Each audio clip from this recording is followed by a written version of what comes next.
Hey, squealing squirrel. About the squealing squirrel listener. Squirrel listeners. I guess you could be squealing. Chapter 21 is called Love Affairs Are Horrible. Ingleside, 20th of June, 1916. We have been so busy, and day after day has brought such exciting news, good and bad, that I haven't had time and composure to write in my diary for weeks. I like to keep it up regularly, for Father says a diary of the years of the war should be a very interesting thing to hand down to one's children. The trouble is, I like to write a few personal things in this blessed old book that might not be exactly what I'd want my children to read. I feel that I shall be a far greater stickler for propriety in regard to them than I am for myself. The first week in June was another dreadful one. The Austrians seemed just on the point of overrunning Italy, and then came the first awful news of the Battle of Jutland, which the Germans claimed as a great victory. Susan was the only one who carried on. "You need never tell me that the Kaiser has defeated the British Navy," she said with a contemptuous sniff. "It's all a German lie, and that you may tie to." And when a couple of days later we found out she was right, and that it had been a British victory instead of a British defeat, we had to put up with a great many "I told you so's," but we endured them very comfortably. It took Kitchener's death to finish Susan. For the first time I saw her down and out. We all felt the shock of it, but Susan plumbed the depths of despair. The news came at night by phone, but Susan wouldn't believe it until she saw the Enterprise headline the next day.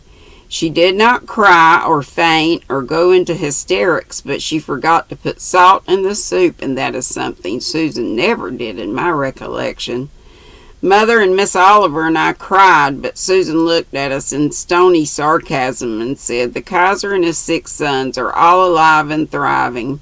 So the world is not left wholly desolate. Why cry, Mrs. Doctor dear?" Susan continued in this stony, hopeless condition for 24 hours. Then Cousin Sophia appeared and began to condole with her. "This is terrible news, ain't it, Susan? We might as well prepare for the worst, for it is bound to come. You said once, and well do I remember the words, Susan Baker, that you had complete confidence in God and Kitchener. Ah, well, Susan Baker, there's only God left now." Whereat Cousin Sophia put her handkerchief to her eyes pathetically, as if the world were indeed in terrible straits. As for Susan, Cousin Sophia was the salvation of her. She came to life with a jerk. "Sophia Crawford, hold your peace," she said sternly. "You may be an idiot, but you need not be an irreverent idiot. It's no more than decent to be weeping and wailing because the Almighty is the sole stay of the Allies now. As for Kitchener, his death is a great loss, and I do not dispute it. But the outcome of this war does not depend on one man's life, and now that the Russians are coming on again, you will soon see a change for the better." Susan said this so energetically that she convinced herself and cheered up immediately, but Cousin Sophia shook her head. "Albert's wife wants to call the baby after Brusiloff," she said, "but I told her to wait and see what becomes of him first. Them Russians has such a habit of petering out." "The Russians are doing splendidly. However, they have saved Italy. But even when the daily news of their sweeping advance comes, we don't feel like running up the flag as we used to do. As Gertrude says, Verdun has slain all exultation. We would all feel more like rejoicing if the victories were on the Western Front. When will the British strike?" Gertrude sighed this morning. "We have waited so long, so long." Our greatest local event in recent weeks was the route march the county battalion made through the county before it left for overseas.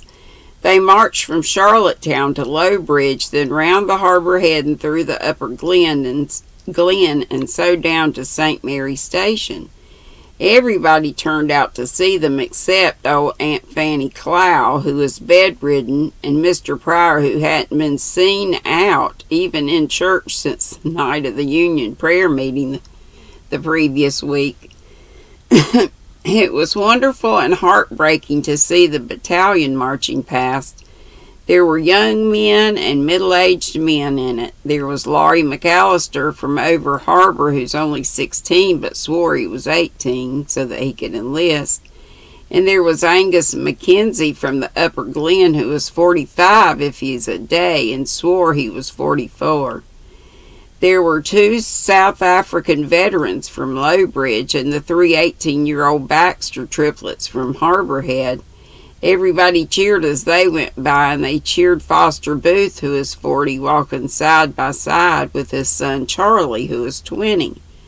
Charlie's mother died when he was born, and when Charlie enlisted, Foster said he'd never yet let Charlie go anywhere he daren't go himself, and he didn't mean to begin with the Flanders trenches. At the station, Dog Monday nearly went out of his head. He tore about and sent messages to Jim by the mile. Mr. Meredith read an address, and Rita Crawford recited the paper. The soldiers cheered her like mad and cried, "We'll follow, we won't break faith." And I felt so proud to think that it was my dear brother who had written such a wonderful, heart-stirring thing. And then I looked at the khaki ranks and wondered if those tall fellows in uniform could be the boys I've laughed with and played with and danced with and teased all my life. Something seems to have touched them and set them apart. They have heard the piper's call. Fred Arnold was in the battalion, and I felt dreadfully about him, for I realized that it was because of me that he is going away with such a sorrowful expression. I couldn't help it, but I felt as badly as I could. The last evening of his leave, Fred came up to Ingleside and told me he loved me. Oh no. And asked me if I would promise to marry him someday if he ever came back. He was so desperately in earnest, and I felt more wretched than ever I did in my life. I couldn't promise him that. Why, even if there was no question of kin, I don't care for Fred that way and never could.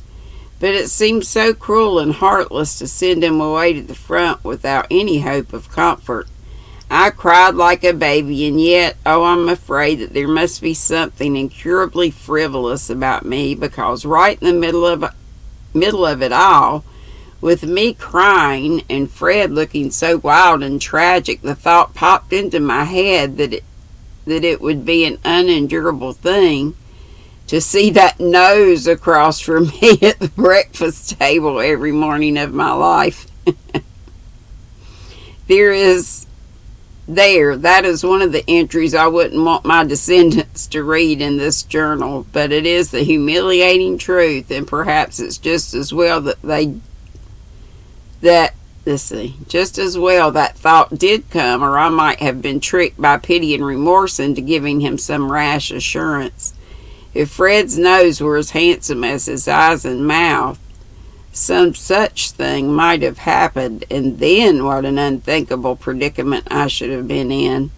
When poor Fred became convinced that I couldn't promise him, he behaved beautifully, though that rather made things worse. If he had been nasty about it, I wouldn't have felt so heartbroken and remorseful. Though why I should feel remorseful, I don't know, for I never encouraged Fred to think I cared a bit about him. Yet feel remorseful I did, and do. If Fred Arnold never comes back from overseas, this will haunt me all my life. Then Fred said he couldn't take my love with him if he couldn't take my love with him to the trenches, at least he wanted to feel that he had my friendship, and would I kiss him just once in goodbye before he went, perhaps forever. I don't know how I could ever had imagined that love affairs were delightful, interesting things. They are horrible. I couldn't even give poor heartbroken Fred one little kiss because of my promise to Ken. It seemed so brutal. I had to tell Fred that of course he would have my friendship, but that I couldn't kiss him because I had promised somebody else. I wouldn't. He said, is it Ken Ford? I nodded. It seemed dreadful to have to tell it. It was such a sacred little secret just between me and Ken. When Fred went away, I came up here to my room and cried so long and so bitterly that Mother came up and insisted on knowing what was the matter. I told her. She listened to my tale with an expression that clearly said, "Can it be possible that anyone has been wanting to marry this baby?" But she was so nice and understanding and sympathetic. Oh, just so race of Josephy that I felt indescribably comforted. Mothers are the dearest things. But oh, Mother, I sobbed, he wanted me to kiss him goodbye and I couldn't, and that hurt me worse than all the rest. Well, why didn't you kiss him? Asked Mother coolly. Considering the circumstances, I think you might have. But I couldn't, Mother. I promised Ken when he went away that I wouldn't kiss anybody else until he came back. This was another high explosive for poor Mother. She exclaimed with the queerest little catch in her voice. Rilla, are you engaged to Kenneth Ford? I don't know, I sobbed. You don't know, repeated Mother. Then I had to tell her the whole story too. And every time I tell it, it seems sillier and sillier to imagine that Ken meant anything serious. I felt idiotic and ashamed by the time I got through. Mother sat a little while in silence, and then she came over, sat down beside me, and took me in her arms. Don't cry, dear little Rilla, my Rilla. You have nothing to reproach yourself with in regard to Fred. And if Leslie West's son asks you to keep your lips for him, I think you may consider yourself engaged to him. But oh, my baby, my last little baby, I have lost you. The war has made a woman of you too soon. I shall never be too much of a woman to find comfort in Mother's hugs. Nevertheless, when I saw Fred marching by 2 days later in the parade, my heart ached unbearably. But I'm glad Mother thinks I'm really engaged to Ken. And that's all. Chapter 22, which we hope to read tomorrow, is called Little Dog Monday Knows. So maybe Jim is coming back. Hope and pray.